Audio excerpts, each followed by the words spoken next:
ٹھیک ہے.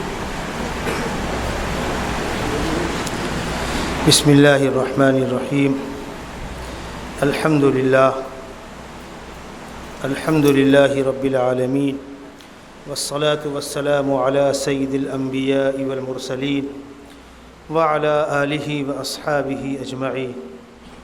اما بعد فاعوذ باللہ من الشیطان الرجیم. بسم اللہ الرحمن الرحیم. وعد اللہ الذین آمنوا منکم وعملوا الصالحات ليستخلفنهم في الأرض كما استخلف الذین من قبلهم وَلَيُمَكِّنَنَّ لَهُمْ دِينَهُمُ الَّذِي ارْتَضَىٰ لَهُمْ وَلَيُبَدِّلَنَّهُمْ مِنْ بَعْدِ خَوْفِهِمْ أَمْنًا. صدق اللہ مولانا العلی العظیم. محترم بزرگوں، آپ کی کھاڑی پار کی آبادی اب الحمدللہ مستقل ایک شہر جیسی ہو گئی ہے. آج سے 25-28 سال پہلے میں بھی یہاں کچھ دنوں رہا، خاص طور پر جب 92-93 میں حالات کشیدہ ہوئے اور ماحول بڑا عجیب سا تھا. میں ان دنوں میں یہیں تھا. تب اور اب میں دیکھتا ہوں زمین و آسمان کا فرق ہے. کچھ دنوں کے بعد جب یہ سامنے والا برج چالو ہو جائے گا تو اور آسانی کے ساتھ شہر سے آپ جڑ جائیں گے.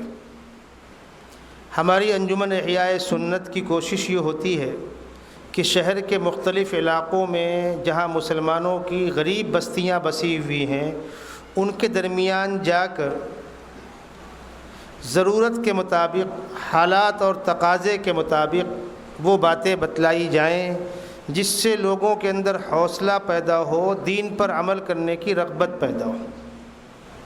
الحمدللہ اس کے بڑے مفید اثرات، نتائج سامنے آتے ہیں. آپ کے کھاڑی پار کے ہمارے یہ ساتھی احتشام بھائی، مولانا شاداب صاحب اور دیگر احباب، ڈاکٹر عبیدہ صاحب وغیرہ جو ہماری انجمن سے جڑے ہوئے ہیں، ان لوگوں کی خواہش تھی کہ اس غریب بستی میں بھی ایک پروگرام رکھا جائے. اور میں آپ کو بتلا دوں، ماشاءاللہ یہاں تو اچھی خاصی تعداد نظر آ رہی ہے. گزشتہ سال شانتی نگر کی ایک مسجد میں برسات کے موسم میں پروگرام طے ہوا، پانی برس رہا تھا. میں رین کوٹ پہن کے گیا، 50 لوگ بھی نہیں تھے. مولانا ساجد صاحب موجود تھے وہاں پر. بیچارے بڑے شرمندہ تھے وہ لوگ. میں نے کہا بالکل نہیں، 50 تو بہت بڑی بات ہوئی، 5 لوگ بھی ہوں گے تو کام ہوگا. اور میں آپ لوگوں سے بھی یہ بات کہتا ہوں اور انجمن کے ساتھیوں سے بھی کہتا ہوں، صرف زندہ باد سننے کی عادت مت ڈالیے، زندہ باد مرد آباد دونوں سننے کا مزاج بنائیے. ہم جس کام میں ہاتھ لگائیں گے کامیابی سے ہاتھ لگے گی تو ہم کریں گے. نہیں، کامیابی ملے تو، نہ ملے تو. وہ انبیاء کرام کا مقدس طبقہ جن سے زیادہ مقدس روح زمین میں اور کوئی ہو سکتا ہی نہیں. خداوند قدوس کی خصوصی تربیت کے نتیجے میں، اس کی نگرانی میں ان کی مجھائی ہوتی ہے، ان کی کڑھائی ہوتی ہے، ان کو تیار کیا جاتا ہے. نبی کی زندگی کا ایک لمحہ بھی غفلت میں نہیں گزر سکتا. وہ معصوم ہوتے ہیں، وہ صرف اور صرف حق کی نمائندگی کرتے ہیں. نبی کا کوئی عمل حق کے خلاف نہیں ہو سکتا. اس کے باوجود بہت سے انبیاء کرام ایسے آئے کہ ان کی بات کسی نے نہیں مانی. پوری زندگیاں کام کر کے گئے، کسی نے نہیں مانی. تو کیا نعوذ باللہ نبی غلط تھے یا کام غلط تھا؟ نہیں. صحیح نہج پر کام ہو اللہ کے لیے تو بندے کا اجر محفوظ ہے. نتائج نظر آئیں یا نہ آئیں یہ کوئی مسئلہ نہیں. میں آپ کو مشکل حالات میں کام لوگوں نے کس طرح کیا اس پر ایک آدھ واقعات سناتا ہوں.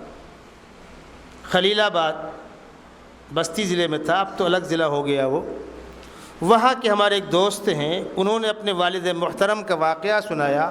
ان کے والد صاحب ڈاکٹر تھے اور اس علاقے کے جماعت کے وہ ذمہ دار تھے.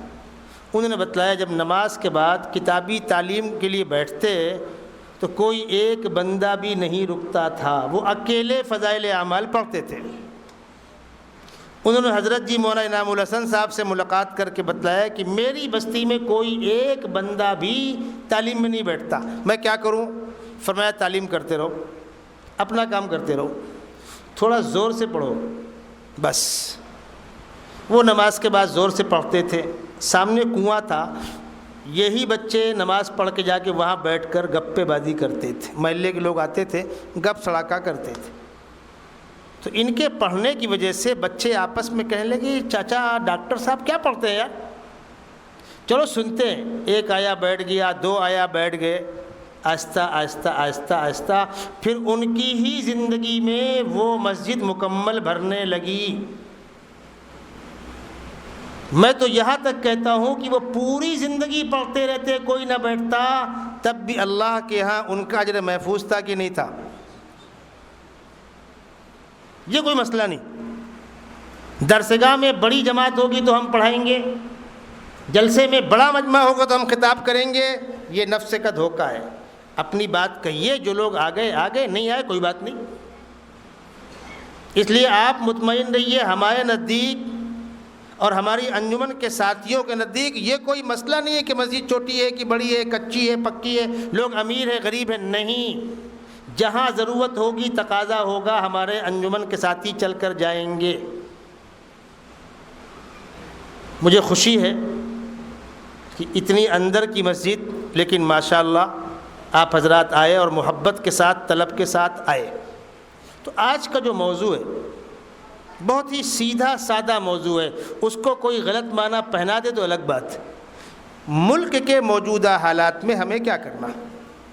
اصولی بات سمجھ لیجئے، ایمان والے کا نقصان کبھی کہیں سے نہیں ہوتا۔ حالات موافق ہوں تو مخالف ہوں تو، ہم صحت مند ہوں تو بیمار ہوں تو، امیر ہوں تو غریب ہوں تو، اس لیے کہ شریعت نے ہم کو امیر ہونے کی حالت میں امیری کے احکام دیے اور غریب ہونے کی حالت میں غریبی کے احکام دیے، صحت مند ہونے کی حالت میں صحت کے احکام دیے اور بیمار ہونے کی حالت میں بیماری کے احکام دیے۔ حالات موافق ہوں تو اس کے الگ احکام دیے اور حالات مخالف ہو تو اس کے الگ احکام دیے۔ اور بنیادی طور پر یہ بات سمجھ لیجئے، جب دین کا کوئی کام موافق ماحول میں کیا جائے تو ایک ثواب ملتا ہے، اور وہی کام مخالف ماحول میں کرو 10 پٹ بڑھ کے ملتا ہے۔ رمضان کا روزہ، سردی کا موسم ہے، پیاس کی شدت نہیں ہے یا برسات ہے، موسم ٹھنڈا ہے، روزہ رکھا آپ نے صبح سے شام تک، افطار کر لیا، آپ کو روزے کا ثواب مل گیا۔ اور تیز گرمی ہے، تپتی ہوئی دھوپ ہے، پیاس کی شدت ہے، زبان تلوے میں چپک جا رہی ہے، اس حالت میں روزہ، اللہ کے ہاں اس کا اجر کتنا بڑھ جائے گا کوئی اندازہ نہیں۔ اللہ کے نبی صلی اللہ علیہ وسلم مکۃ المکرمہ میں ہیں، صرف اور صرف مخالفت ہو رہی ہے، برداشت کر رہے ہیں۔ مدینہ منورہ آ گئے، شروع کے 6 سال صرف مخالفت میں گزر گئے، دوسرے سال جنگ بدر، تیسرے سال جنگ احد، 5ویں سال جنگ خندق، 6ٹھے سال جا کر صلح حدیبیہ ہوئی، اور 2 سال کی تھوڑی سی مدت اور مہلت ملی جنگ رکنے کی۔ اس کے بعد مکہ فتح ہوا۔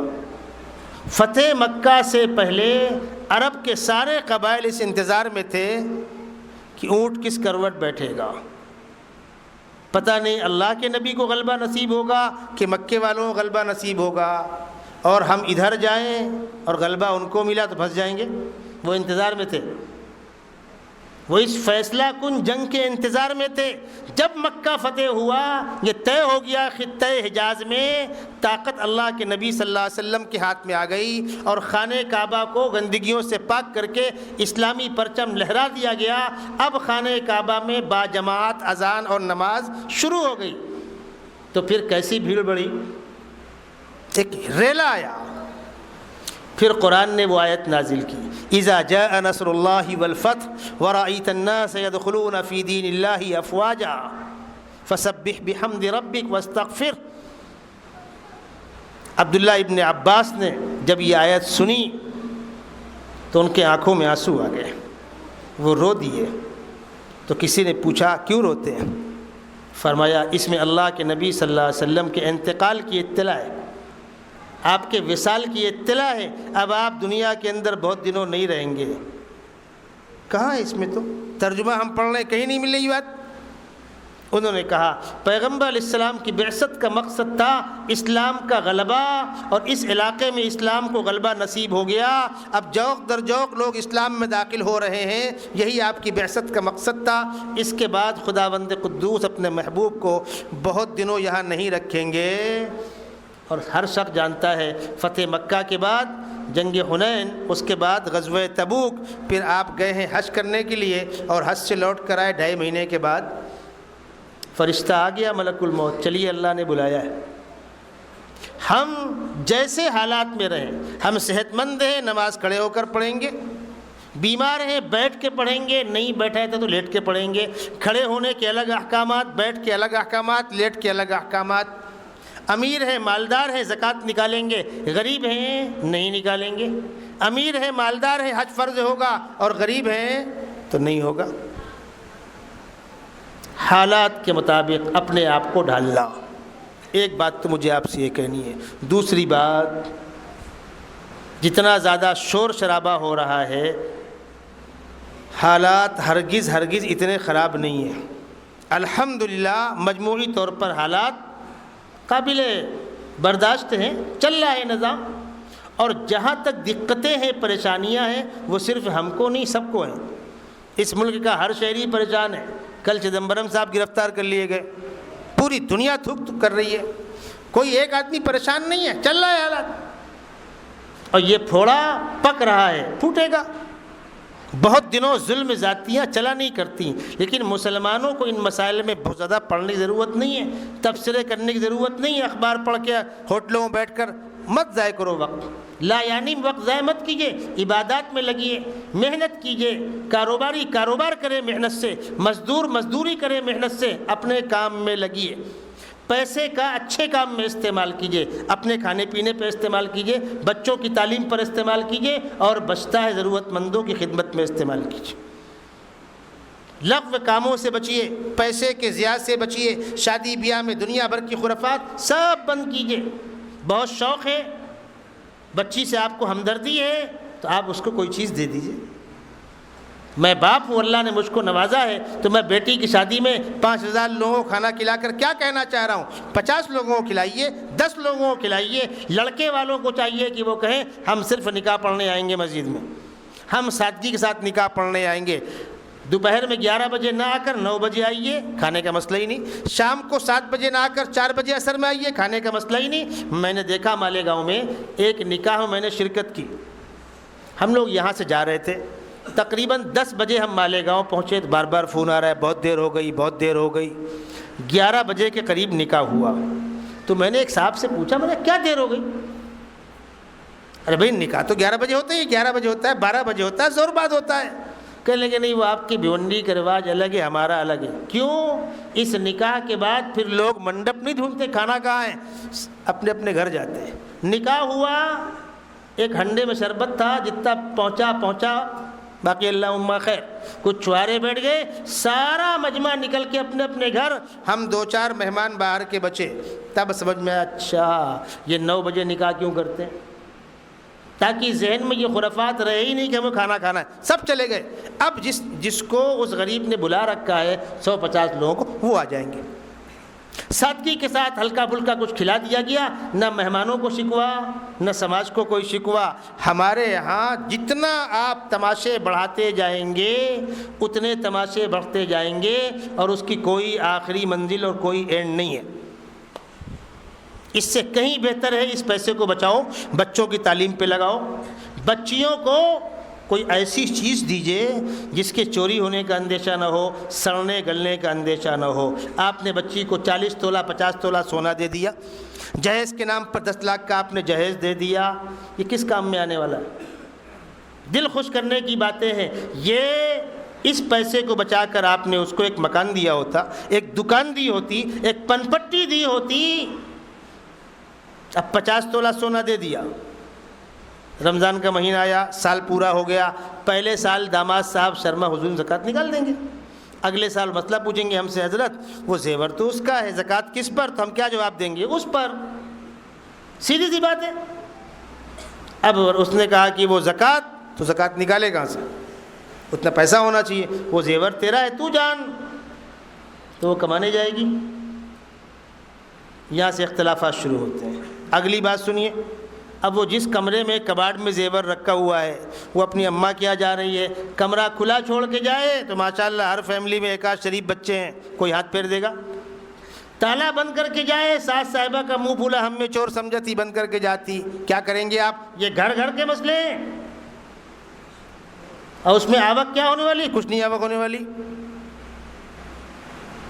میں آپ کو بتلا دوں، عورتیں سفر میں جاتی ہیں، شوہر کے ساتھ لاکھ روپیہ ہو اس کی فکر نہیں ہوتی، وہ 50,000 کا زیور کہاں رکھے ہو، تالا برابر مارے ہو کہ نہ مارے ہو، رات میں سو مت ان کا زیور چوری نہ ہو جائے۔ ایک فطرت اور مزاج ہے، ہر وقت ڈر ہے۔ ارے پہننے کے لیے 2-4 سامان رکھ لیا، ہو گیا۔ دنیا آپ کو خوبصورت کہے گی تو آپ خوبصورت لگیں گی۔ حسن وہ ہے جو چہرے کے نور سے ظاہر ہوتا ہے، جو دل کا حسن ہو، پاکیزگی ہو۔ اگر میری آواز مستورات تک جا رہی ہو، جب بہو کا انتخاب کرنا ہے، رنگ و رنگت مت دیکھیے، کردار دیکھیے، پہلے کردار دیکھیے، اس کے بعد کچھ اور دیکھیے۔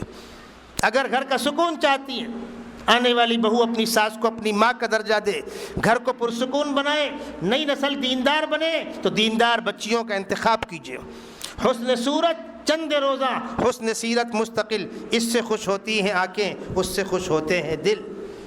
دل کی خوشی چاہیے، اور جس حال میں خدا نے رکھا اس حال میں مطمئن رہنا چاہیے۔ میں اگر سائیکل پہ چل رہا ہوں تو الحمدللہ یہ میری سواری ہے، میں بائک والے کو للچائی ہوئی نگاہ سے نہ دیکھوں، میں بائک پر چل رہا ہوں تو کار والے کو للچائی ہوئی نگاہ سے نہ دیکھوں۔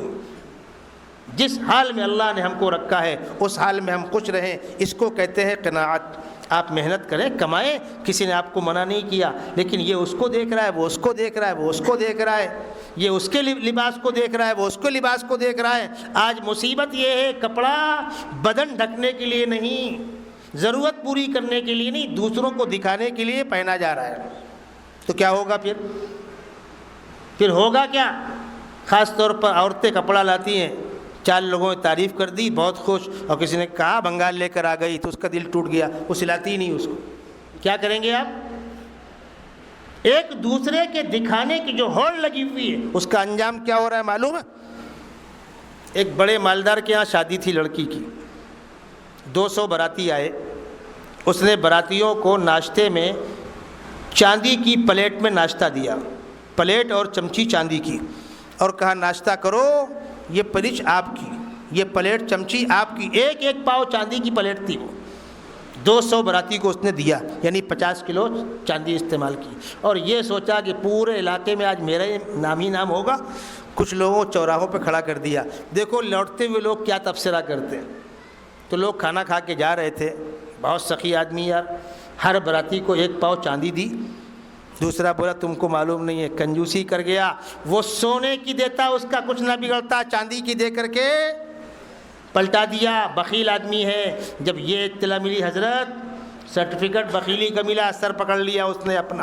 میں آپ سے کہتا ہوں آپ 10,000 لوگوں کی دعوت کیجئے، اس کے بعد شہر میں نکلیے، 50 لوگوں کا منہ پھولا ہوگا۔ کیوں؟ جہاں تک کارڈ پہنچا ہوگا اس کے آگے والا۔ مسئلے کا حل یہ نہیں ہے، یاد رکھیے گا، میں اور آپ سب اس میں شامل ہیں۔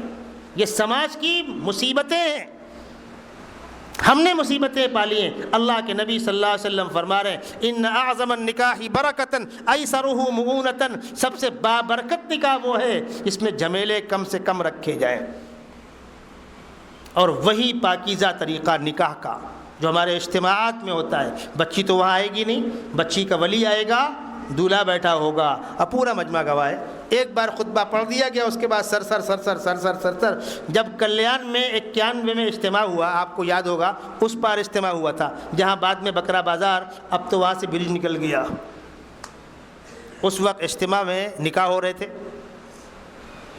قریب کی عمارتوں میں عورتیں کھڑی ہوئی تھیں، ان کو جھانکنے کا شوق ہوتا ہے۔ اب ایک خطبہ پڑھ دیا گیا، اس کے بعد دولہے بیٹھ گئے لین سے، فلاں کی لڑکی فلاں کا لڑکا اتنا مہر قبول کیا، ہاں چل آگے بڑھ تو، فلاں کا لڑکا فلاں کی لڑکی اتنا مہر قبول کیا، آگے بڑھ۔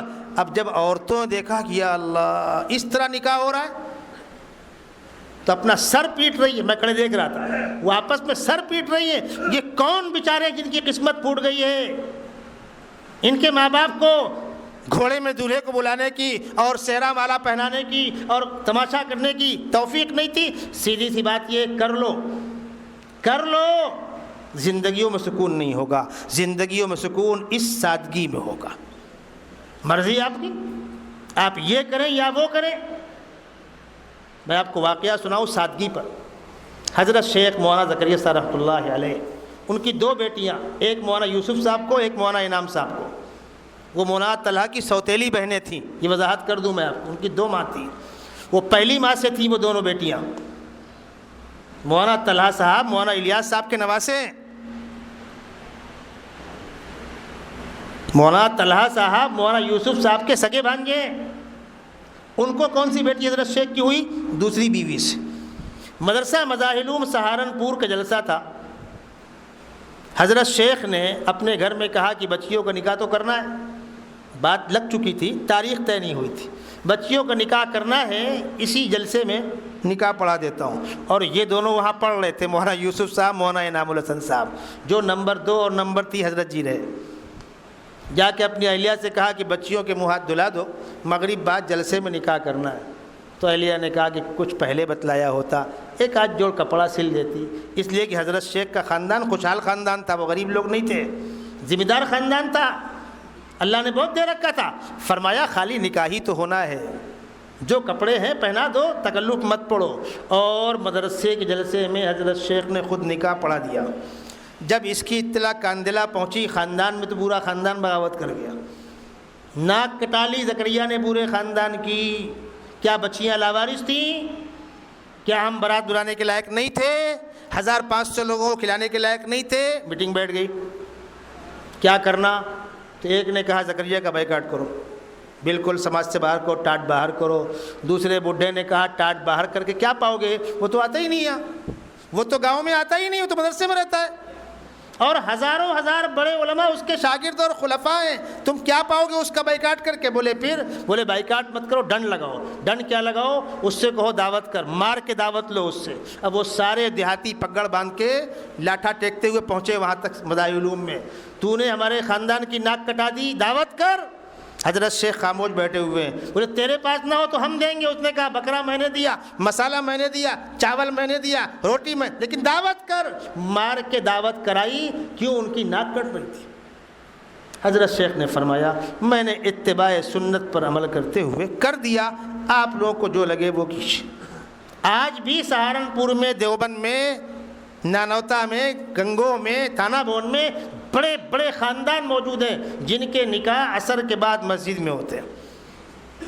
حضرت مولانا صدیق صاحب رحمۃ اللہ علیہ کے ہاں باندہ میں پورے ملک سے ارب پتی کھرب پتی وہاں پہنچتے تھے حضرت سے نکاح پڑھانے کے لیے.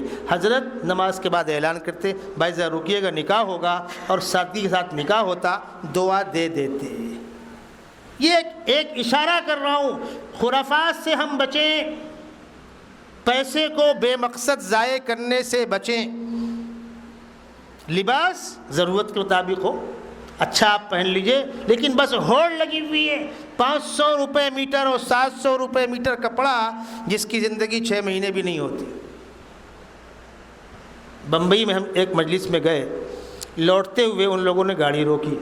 ایک ٹیلر کے ہاں گاڑی روکی گئی، نامچی ٹیلر، کپڑا مہنگا. کہنے لگے مولانا اپنی ناپ دے دیجئے. وہ کائے کے لیے؟ کہنے لگے ایک جوڑ سلوا دیتے ہیں. میں کپڑا کون سا ہے؟ تو نکالا اس نے. کیا بھاؤ ہے؟ 500 روپے میٹر، 700 روپے میٹر. میں نے کہا بھائی 100 125 والے میں ہم لوگوں کا کام چل جاتا ہے، یہ کپڑا ہم کو نہیں چاہیے. اگر وہ کپڑا اس کے پاس ہو 100 125 والا تو آپ کٹا دو، ورنہ فالتو پیسہ خراب مت کرو. کاٹن کپڑا 2-4 دھلائی وہ پہنا جاتا ہے، اس کے بعد پھینک دیا جاتا ہے. کس کو دکھا رہے ہیں آپ؟ جب موت کا فرشتہ سامنے آ کر کھڑا ہوگا تو قبر کے اندر تمہارا لباس کام آئے گا؟ یہ تمہارے مہنگے موبائل کام آئیں گے؟ تمہاری مہنگی گاڑیاں کام آئیں گی؟ یہ تمہارا سونا کام آئے گا؟ تمہارا چاندی کام آئے گا؟ قبر کے اندر صرف اور صرف اچھے برے اعمال کی بنیاد پر فیصلہ ہوگا. سیدنا ابوبکر صدیق رضی اللہ تعالی عنہ کا آخری وقت تھا. اپنی بیٹی حضرت عائشہ صدیقہ رضی اللہ تعالی عنہ سے فرمایا اب میرا آخری وقت ہے، دنیا سے جا رہا ہوں، مجھے پرانے کپڑوں میں کفن دے دینا.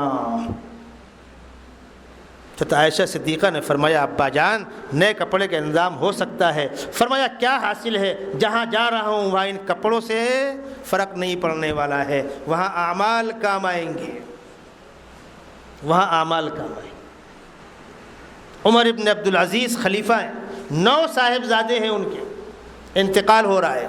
لوگوں نے کہا آپ نے اپنے بچوں کے ساتھ اچھا سلوک نہیں کیا, آپ نے کسی کو کوئی پراپرٹی نہیں دی, کوئی دولت نہیں چھوڑی. تو فرمایا میں نے اپنے بچوں کو تعلیم سے آراستہ کیا, میں نے اپنے بچوں کو تعلیم سے آراستہ کیا ہے, دین سے واقف کرایا ہے, مجھے یقین ہے میرے بچے پریشان نہیں رہیں گے. عمر ابن عبدالعزیز کا انتقال ہوا, ان کے 9 بیٹے 9 صوبوں کے گورنر تھے.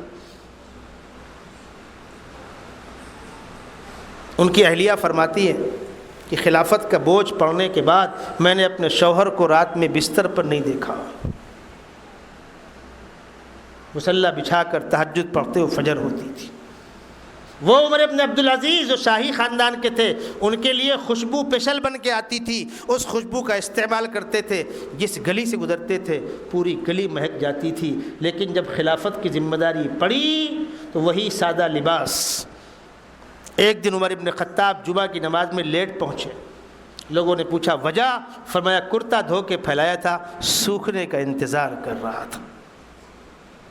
کرتا دھو کر پھیلایا تھا, سوکھنے کا انتظار کر رہا تھا. دنیا گزر گئی, جو آپ کو سنانے کا مقصد ہے واقعہ, دنیا گزر گئی. عمر ابن عبدالعزیز کا آخری وقت آیا تو فرمایا میں نے اپنے سے پہلے بادشاہوں کو قبر میں اتارا ہے, چہرے کھول کے دیکھے ہیں, سب کے چہرے سیاہ ہو جاتے تھے.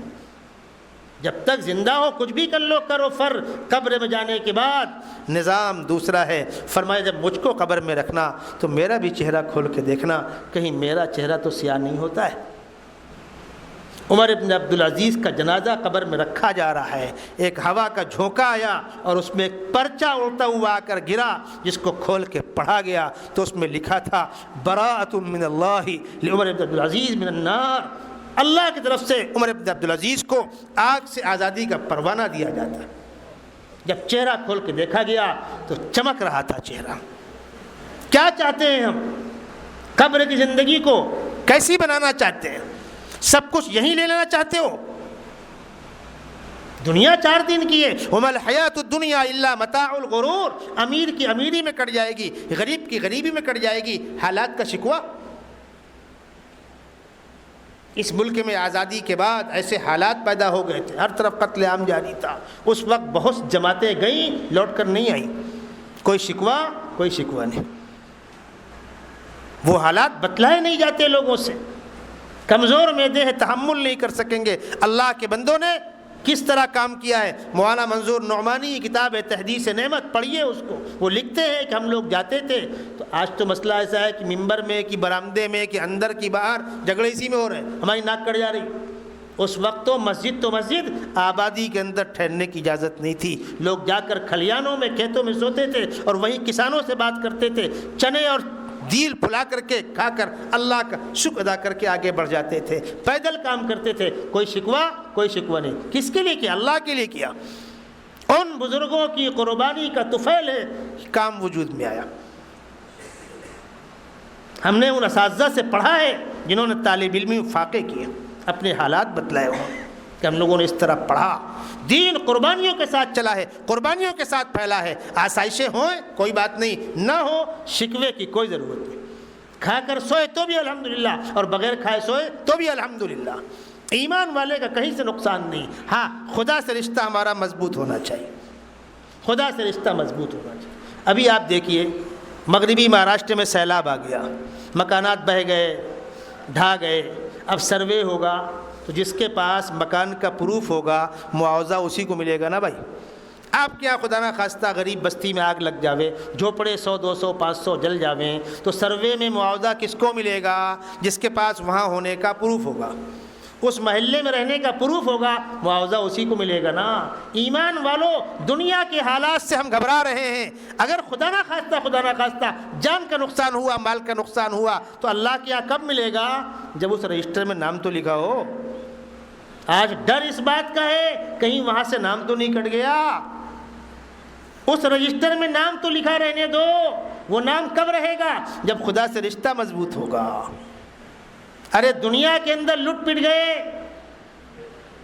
دوبارہ کھولی مل گئی، بنگلہ مل گیا، کب تک رہو گے؟ 150 سال، پھر تو چھوڑ کے جانا ہے۔ لیکن آخرت میں لٹ پٹ گئے، آخرت میں ناکامی کا اعلان ہو گیا۔ وہ کون زمین ہوگی جو ہم کو پناہ دے گی، اور کون آسمان ہوگا جو ہم کو پناہ دے گا؟ حقیقی کامیابی آخرت کی کامیابی، حقیقی ناکامی آخرت کی ناکامی، انسان کو اس سے بچنا چاہیے۔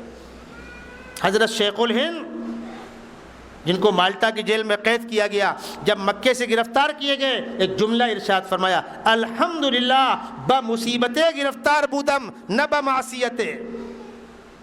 مصیبت میں گرفتار ہوا ہوں، معصیت میں گرفتار نہیں ہوا ہوں۔ اطمینان کے ساتھ رہے، جو حالات آئے ان کو برداشت کیا۔ اللہ نے کیا مقام دیا؟ حالات سے گھبرانا ہمارا آپ کا شیوا شکوہ نہیں ہے۔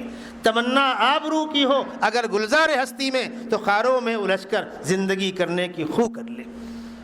اپنے کام میں لگے، لوم چلا رہے ہیں ایمانداری سے چلائیں، دکان چلا رہے ہیں محنت سے کاروبار کریں، تعلیم حاصل کر رہے ہیں محنت سے تعلیم حاصل کریں، زندگی کے جس شعبے کے اندر ہیں اچھے انسان بنیں۔ میں آپ کو واقعہ سناؤں، اسی کھاڑی پار کے چند بچے تھانے میں کام کرتے ہیں، کمپنیوں میں، اب تو بہت جاتے ہیں، بس کچھ مت کرو، اب تو بہت بچے وہاں جا رہے ہیں، پہلے کم بچے وہاں جاتے تھے۔ جب کم بچے جاتے تھے اس وقت کا میں آپ کو ایک واقعہ سناؤں۔ تھانے کی کمپنی میں 9 بجے سے لے کر شام کو 5 بجے تک 8 گھنٹے کی ڈیوٹی۔ وہ ہمارا ساتھی نماز پڑھتا تھا، اور بتلا دوں بہت بڑی مقدار میں کمپنیوں میں کام کرنے والے بچے مجھ سے نماز کے مسائل پوچھتے ہیں، کالجوں میں پڑھنے والے بچے مجھ سے نماز کے مسائل پوچھتے ہیں، اور میں پورے اطمینان کے ساتھ پوری محبت سے ان کو جواب دیتا ہوں۔ خوشی ہوتی ہے۔ ایک نوجوان ہے، جس ماحول میں ہے وہ، وہاں کون خدا کو یاد کرنے والا ہے؟ پوچھتا ہے مولانا میں جمعہ کیسے پڑھوں، اثر چھوٹنے کا اندیشہ ہے کیا کروں، رمضان میں افطار نہیں ملتا ہے کیا کروں؟ جو موقع ہوتا ہے ان کو بتلایا جاتا ہے۔ ایک بچہ اسی کھاڑی پار کا، 5 بجے سارا اسٹاف باہر، عام طور پہ کیا ہوتا ہے، چھٹی اگر 5 بجے ہو رہی ہے تو 4:55 پہ سب کے بیگ تیار، سب ریڈی۔ کیا ہوا؟ 5 بجنے والا ہے، وہ 1 منٹ پہلے ہی نکلنے کی کوشش کرتے ہیں باہر۔ وقت پورا ہونے کے بعد کوئی بیٹھ کر کام کرتا رہے، وہ دور نہیں رہا۔ ایک بچہ 5 بجنے کے بعد بھی آدھا گھنٹہ کام کرتا تھا۔ 1 دن 2 دن 4 دن لوگوں کی نگاہیں پڑی کہ یار یہ بچہ کیوں رکا رہتا ہے، تو اس کو بلایا ٹیبل پر مینیجر نے، تم کیا کرتے رہتے ہو؟ بولے کچھ کام کرتا رہتا ہوں۔ کمپنی کے ٹائم کے بعد کس کا کام لے کر آئے کرتے رہتے ہو؟ وہ سمجھا کہ باہر کوئی کام کرتا ہوگا یہ کمپیوٹر پہ، تو اس نے کہا میں کمپنی کا کام کرتا رہتا ہوں۔ کمپنی کا کام کرتے رہتے ہو چھٹی کے بعد؟ ہاں سر۔ کیوں؟ میں نماز کے لیے اٹھتا ہوں 15-20 منٹ کے لیے، ظہر کی نماز کے لیے، تو اس وقت کو میں کور کرتا ہوں، اس لیے کہ میں تنخواہ لیتا ہوں 8 گھنٹے کی، میں 8 گھنٹے کی پگار لیتا ہوں، تو میں آدھا گھنٹہ کام کم کیوں کروں؟ اس کو لیول کرتا ہوں، ورنہ وہ پیسہ میرے لیے حلال نہیں ہوگا۔ اس کو دیکھ رہا ہے غور سے کہ آج کے دور میں ایسے بھی لوگ موجود ہیں۔ تو اس نے کہا کہ بیٹا تم جیسے اور کتنے بچے ملیں گے، ایسے جتنے بچے ہوں لاؤ، سب سے پہلے ان کو لگاؤں گا کمپنی میں، اور تم لوگ نماز پڑھنے کے لیے کمپنی میں جماعت کیا کرو، باہر جانے کی ضرورت نہیں ہے۔ کیا ہے؟ تیز گرمی کے موسم میں ٹھنڈے پانی کی قیمت بڑھ جاتی ہے، بےایمانی کے حالات میں ایمانداری کی قیمت بڑھ جاتی ہے۔ میرے بزرگوں، کون کہتا ہے ایمانداری کی قدر نہیں؟ مدرسہ سراج العلوم کے سامنے بابا ہوٹل ہے، اب تو خیر بن گیا، پہلے کچا تھا، اور وہاں پر اور ہوٹلیں پہلے نہیں تھیں، تو ہم لوگ وہاں چائے پینے آیا کرتے تھے۔ میرے ایک دوست جو مدرسے میں نماز پڑھنے آتے تھے، حافظ جی تھے، لوم چلاتے تھے۔ ایک بار کئی مہینے گزر گئے، دکھے نہیں۔ میں نے کہا وہ ملک چلے گئے تھے کیا؟ نہیں، بولے وہ میں گرین لینڈ کے آگے لوم چلا رہا ہوں۔ تو یہاں کیا ہوا؟ سیٹ سے کچھ جھگڑا ہو گیا؟ نہیں، اسی سیٹ کا لوم وہاں لگا ہے۔ ہوا کیا؟ سیٹ نے مجھ سے کہا کہ حافظ جی میں نے نیا لوم لگوایا ہے گرین لینڈ کے باہر آگے، اور نیا علاقہ ہے، کاریگر بھی نئے ہیں، چوری چماری کا ڈر رہتا ہے. آپ بجائے یہاں کے وہاں لوم چلائیں، اس لیے کہ آپ ایماندار آدمی ہیں، مجھ کو آپ پر بھروسہ ہے، آپ رہیں گے مجھے اطمینان رہے گا. مجھے سیٹ آٹو کا بھاڑا دیتا ہے الگ سے اور مجھ سے کہتا آپ وہاں لوم چلائیے تاکہ میرے کارخانے کی نگرانی ہو. حضرت کچھ ناممکن نہیں. تیار تو ہم ایمانداری کے لیے، تیار تو ہم کسی نیک کام کرنے کے لیے. آپ ٹریفک میں جا رہے ہیں، کوئی لیڈیز کراس کر رہی ہے، آپ رک جائے، اس کو نکل جان دیں، کیا بگڑ جائے گا آپ کا؟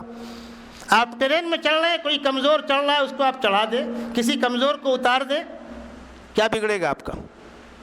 ابھی میں نادیڑ جا رہا تھا ٹرین سے، وہ پوری گاڑی سردار جی لوگوں سے بھر کے آتی ہے امرتسر سے.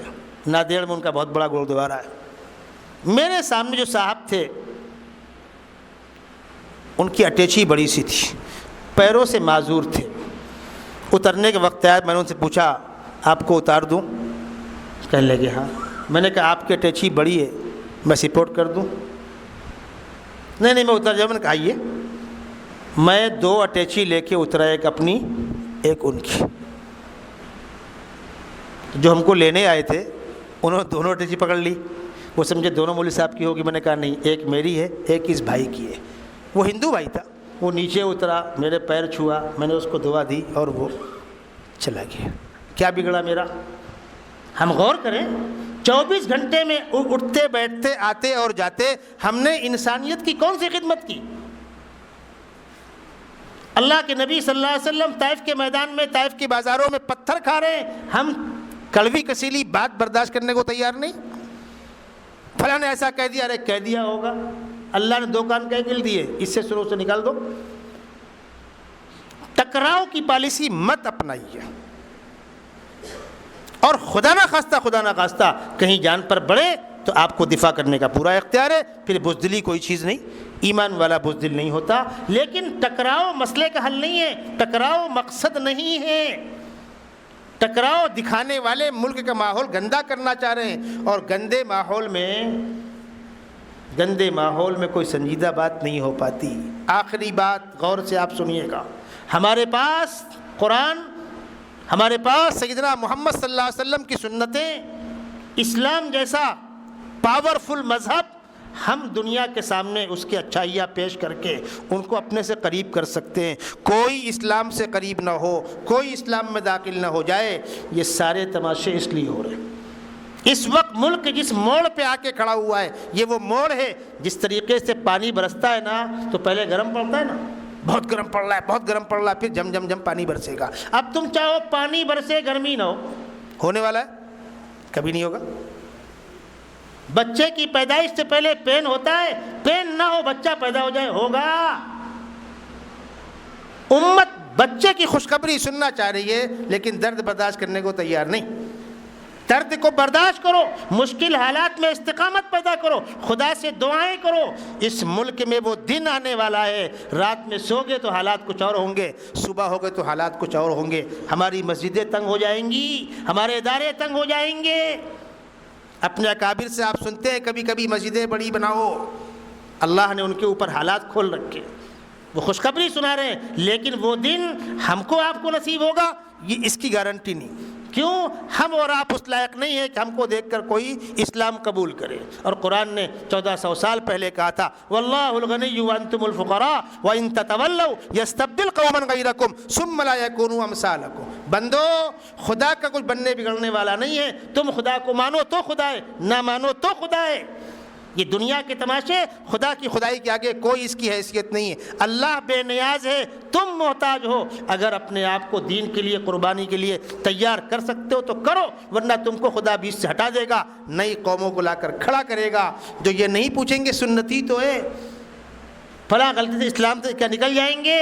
وہ والہانہ اور قربانی کے مزاج سے اسلام میں آئیں گے. امریکہ کا واقعہ ہے. ایک نوجوان اسلام میں داخل ہوا جمعہ کی رات میں. دوسرے دن جمعہ ہے، اس نے ایک مسلمان کو فون لگایا. اللہ کے نبی صلی اللہ علیہ وسلم کے غسل کی سنتیں کیا ہیں ان کو نہیں معلوم تھا. مجھے ناخون کٹوانے ہیں، ناخون کاٹنے کی سنت کیا ان کو نہیں معلوم تھا، کپڑا پہننے کی سنت کیا ان کو نہیں، کیوں؟ وہ خاندانی مسلمان تھے نا، وہ معاف کیجئے گا، ہم میں آپ کو کتنے لوگوں کو معلوم ہے ہر جمعے کو کپڑا بدلتے ہیں، نہاتے ہیں، ناخون کاٹتے ہیں، بال کاٹتے ہیں، خوشبو لگاتے ہیں. کبھی معلوم کیا کہ ہمارے آقا صلی اللہ علیہ وسلم کا طریقہ کیا تھا؟ اس نے کہا آپ کسی مسلمان کا نمبر دیجئے میں جس سے پوچھ سکوں. انہوں نے کسی اور کا نمبر دیا، اس سے اس نے پوچھا اور یہ کہا کہ میں رو رہا ہوں، اب اللہ نے میرے اوپر حق کھولا ہے، اب زندگی میں میرے لیے حق سامنے آیا ہے، اب میری کوشش یہ ہے اگلی زندگی کا ایک لمحہ بھی خلاف سنت نہ گزرے. اور ہم وہ اپنے خاندان کو چھوڑ کر آ رہے ہیں، عہدوں کو چھوڑ کر آ رہے ہیں. مغربی ممالک میں عورتوں کو اسکارف پہننے کو روکا گیا ہے، انہوں نے ریزائن کر دیا پارلیمنٹ کی سیٹس. ہم اسکارف پہنیں گے، یہ ہمارا شخصی حق ہے، کوئی ہم کو روک نہیں سکتا. اور ہماری گھر کی مستورات آج ایسے لباس بنائے جا رہے ہیں کہ زائد سے زائد بدن کھلے دکھے، ننگا پن ظاہر ہو.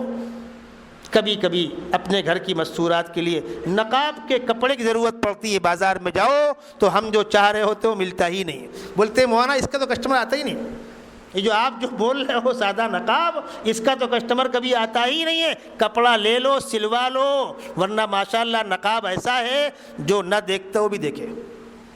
نقاب پہنا کیوں رہے تھے؟ کالا نقاب کیوں تھا؟ اس پر نگاہ نہ اٹھے. وہ ڈھیلا ہوتا تھا، گول ٹوپی ہوتی تھی، چاروں طرف ڈھیلا ہوتا تھا، اندر کس عمر کی خاتون جا رہی ہے اندازہ نہیں ہوتا تھا. اور آج صورتحال یہ ہے کہ 50 سال کی بڈھی جا رہی ہو، لگتا ہے کہ 16 سال کی بچی جا رہی ہے. ذرا سوچئے کہاں کھڑے ہیں؟ بہنوں آپ بتلاؤ. کوشش یہ کی جاتی تھی کہ تمہارے اوپر کسی کی نگاہ نہ پڑے، اور آپ کی کوشش کیا ہے؟ ہر شخص ہم ہی کو دیکھے. ایک نظم آئی تھی پردے پر، کوئی ان پردہ نشینوں کا تو پردہ دیکھے، چہرے کو چھپایا ایسا کہ دنیا دیکھے. کہاں جا رہے ہیں؟ ایک جماعت پاکستان میں آئی 9 مسلم خواتین کی، وہ پورا لباس، اسکارف، موٹے کپڑے. اب جب وہاں مستورات کو جوڑا گیا تو ماشاءاللہ جو ہوتا ہے حالات ایک سے ایک جمع تھی اس کے اندر. ان لوگوں نے کہا ہم اسی گندگی کو تھوک کر اسلام میں داخل ہوئے اور آپ لوگ اسی سے مرعوب ہو. آپ اس سے مرعوب ہیں. تیز گرمی کا موسم، سالانہ امتحان ہوتا ہے، گرمی بھی تو ہوتا ہے.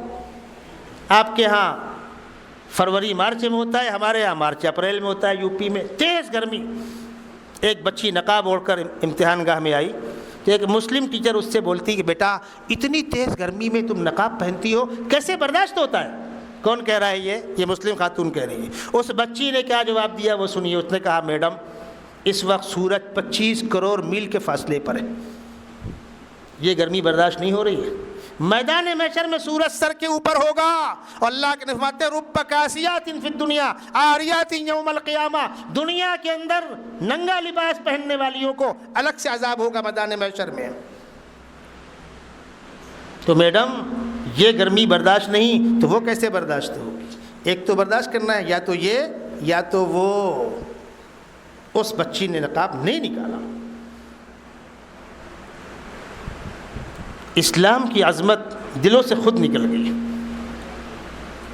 ایک دور تھا آبادیوں میں ہندو مسلم رہا کرتے تھے، اگر غیر مسلموں کی شادی کی بارات جا رہی ہوتی تھی، کوئی جلوس جا رہا ہوتا، مسجد کو دیکھ کر ڈھول تاشے بند کر دیتے تھے، خاموشی اختیار کرتے تھے، سر جھکا کے نکلتے تھے.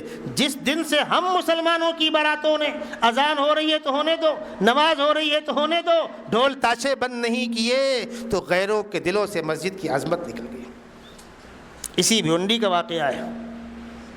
مجھ کو نکاح پڑھانے کے لیے بلایا گیا. ہم لوگ عام طور پر نکاح نہیں پڑھاتے، بہت بچتے، بہت سے اس کے اسباب ہیں. کبھی کہیں پھنس گئے تو کچھ دیر چلے گئے. ایک مسجد مجھ کو بلایا گیا، میں بیان کر رہا تھا. بارات آئی، باراتی میں نوجوان جو بچے تھے وہ جوتے پہنے اندر تک آ گئے، برآمدے تک. میں نے میک سے کہا کہ بھائی وہ مسجد ہے، جوتے باہر نکالو. وہ تو باراتی تھے نا بھائی، ٹپکے ہیں آسمان سے، سننے کو تیار نہیں. میں نے منتظمین سے کہا ان گستاخوں کو مسجد سے باہر کیجئے، جوتے نکال کے اندر آویں وہ. اب بیچاروں کی ہمت نہیں پڑ رہی تھی. میں ڈاٹا میک سے میں نے کہا چھت پھٹے گی، اللہ کا عذاب نازل ہوگا، یہ مسجد ہے، تمہارے ابا کا راج نہیں ہے، نکلو باہر یہاں سے. میں تم کو اس حال میں اندر نہیں آنے دوں گا، چاہے جو ہو جائے، نکلو پہلے باہر، جوتے نکال تو اندر آنا۔ تب پھر ڈرتے ہوئے باہر گئے، جوتے نکالا تو اندر آ کر بیٹھے۔ یہ باراتی کون تھے؟ ہندو تھے کہ سکھ تھے؟ کس کے بچے ہیں یہ کن ماں باپ کی تربیت ہے کہ بچوں کو یہ تک نہیں معلوم ہے کہ مسجد کے اندر کس طرح آنا؟ اس کے بعد شکوہ کرتے ہماری مسجدیں خطرے میں ہے، دین خطرے میں ہے۔ یہ دین دکھایا کس نے؟ اس میں کچھ تو کمی ہے باپ، بات تیری بھی ہے میری بھی ہے۔ حالات آئیں گے جائیں گے، ظلم کرنے والے ظالم کہلائیں گے، ناانصافی کرنے والے ناانصاف کہلائیں گے، اس سے انکار نہیں ہے۔ کچھ ہمارا بھی دخل ہے، کچھ ہمارے قصور کا دخل ہے۔ اپنے آپ کو بدلنے کا فیصلہ کیجئے، تنہائیوں میں خدا کے سامنے روئیے، علماء سے رابطے میں رہیے، دینی ماحول میں رہنے کی کوشش کیجئے، کام چاہے جو کر رہے ہوں پاک صاف رہیے، قرآن پاک کی تلاوت کیجئے، کلمے، درود، استغفار کی تسبیحات کا اہتمام کیجئے۔ لوم چلا رہے ہیں، آپ کھڑے ہیں تو گانا کیوں سن رہے ہیں؟ تلاوت سنیے۔ گالی کیوں بک رہے ہیں؟ کلمہ پڑھیے۔ کس نے منع کیا آپ کو؟ آپ لوم چلائیے۔ کیا لوم چلانے والا بددین ہی ہوگا؟ میں آپ کو ایک مثال دوں، مفتی لائق صاحب کے والد مرحوم حافظ القیوم صاحب، جن کی کوششوں سے ارقم مسجد وجود میں آئی اور ہم نے ان کا بڑھاپا دیکھا، جوانی کے حالات سنے۔ مرتضیٰ کمپاؤنڈ کی مسجد کے اصل فاؤنڈر حافظ قیوم صاحب ہیں۔ 7 سال نماز پڑھائی، امامت کیے، تنخواہ نہیں لیے، لوم چلا کر کے، لوم چلا کر 7 سال تک بلا معاوضے کی امامت کی۔ حافظ جی نے خود واقعہ سنایا کہ جس کارخانے میں لوم چلاتا تھا، اذان ہوتی تھی، میں چاپ گرا کے نماز پڑھنے جاتا تھا۔ وہ بغل والے کو بولوں کانڈی لگاتے رہنا، دیکھتے رہنا، وہ کام نہیں، بند کرو، خراب مال نہیں بنانا۔ باپ کا انتقال ہو گیا، بیٹا آیا پوسٹ پر، اس نے دیکھا کہ ارے یہ کاریگر شان کے ساتھ چاپ گرایا اور نماز پڑھنے جا رہا ہے۔ پوچھا کاریگروں سے یہ کون ہے بھائی؟ کہا وہ حافظ جی ہیں، وہ ہمیشہ سے ان کا وہی معمول ہے۔ اس نے کہا نہیں چلے گا ایسا، بلاؤ بڑے میاں کو۔ آئے، کہاں گئے تھے آپ؟ نماز پڑھنے گیا تھا۔ لوم بند کرنا، آپ نماز پڑھیں گے؟ ہاں، اس طرح نہیں چلے گا، اس طرح۔ اور کہہ کون رہا ہے؟ مسلمان۔ تو حافظ جی نے کہا تیرے ابا نے مجھے کبھی نہیں روکا اور تو بھی مت روک، اسی میں تیری بھلائی بھی ہے میری بھلائی بھی ہے۔ میں لوم بند کر کے نماز پڑھنے جاؤں گا، تجھ کو نکالنا ہے تو نکال دے۔ اس نے میتا سے کہا ذرا اس کا وار چیک کرنا، پگار بنے گی نا، وار چیک کرو۔ تو وار سب سے زیادہ، اب کیا کرے؟ کہیں سے نقصان نہیں ہے، 1 پگار چیک کیا، 2 پگار چیک کیا، 3 پگار۔ ہماری مصیبت کیا ہے؟ ہم نماز پڑھتے خدا پہ احسان کرتے ہیں، بیٹھ کے بھنگس کرتے ہیں۔ ارے گئے، آ جاؤ، باقی ٹائم محنت کرو، نقصان مت کرو سیٹ کا۔ سیٹ برا نہیں مانے گا۔ جب اس کو یقین ہو گیا کہ حافظ صاحب کا وار کم نہیں آتا تو بلا کر معافی مانگی، حافظ صاحب میں معذرت چاہتا ہوں، آپ جس طرح کرتے ہیں کرتے رہیے، اور جو میں نے آپ کی شان میں کہا تھا اس کے لیے میں معافی چاہتا ہوں۔ آنکھیں ترس رہی ہیں ان غریب کاریگروں کو دیکھنے کے لیے جو اپنے سیٹ کے وفادار، سارا ہنگامہ سیٹوں کے خلاف۔ اور آپ جس کارخانے میں کام کر رہے ہو نقصان مت کرو اس کا۔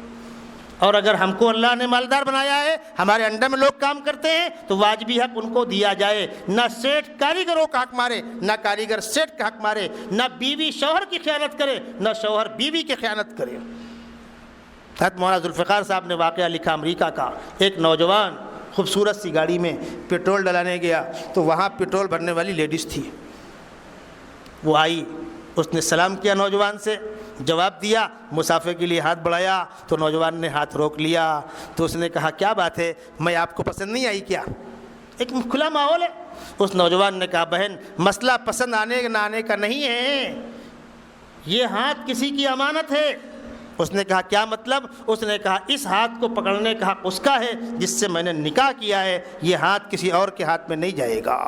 اس عورت، اس بچی کی چیخ نکل گئی، کتنی خوش قسمت ہوگی وہ عورت جس کا شوہر غائبانہ بھی اس کی امانت میں خیانت نہیں کر رہا۔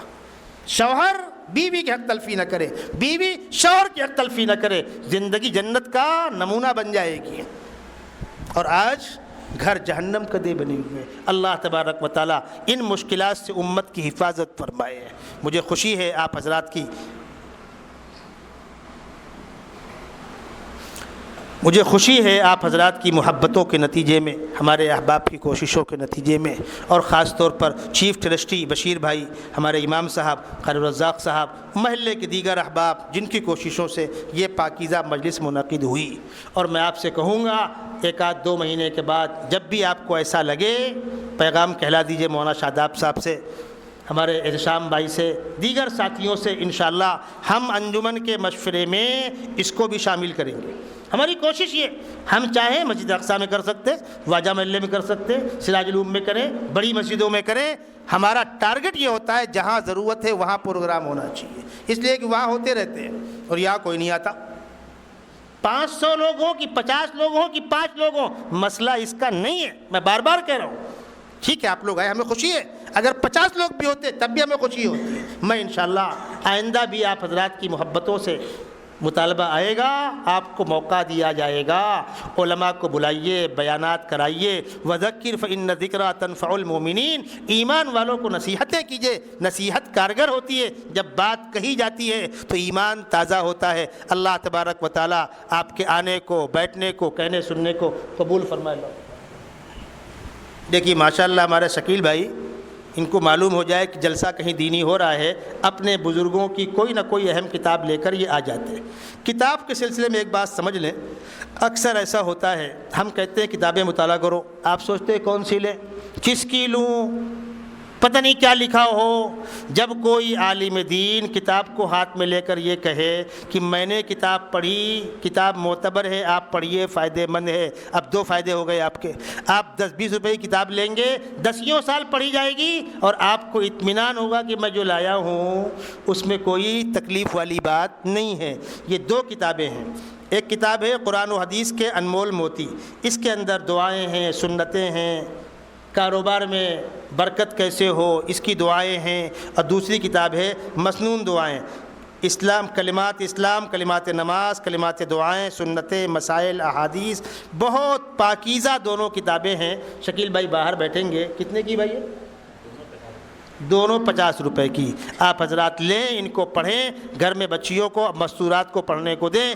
ہم چائے پانی میں 150 خرچ کر دیتے ہیں، کتاب لیں گے، ہم پڑھیں گے، زندگی میں تبدیلی آئے گی۔ اس کتاب کو اور کوئی پڑھے گا، اس کی زندگی میں تبدیلی آئے گی، اس کا ثواب ہم کو ملے گا۔ اللہ تبارک و تعالیٰ اس مسجد کو قیامت تک آباد رکھنے کے فیصلے فرمائے۔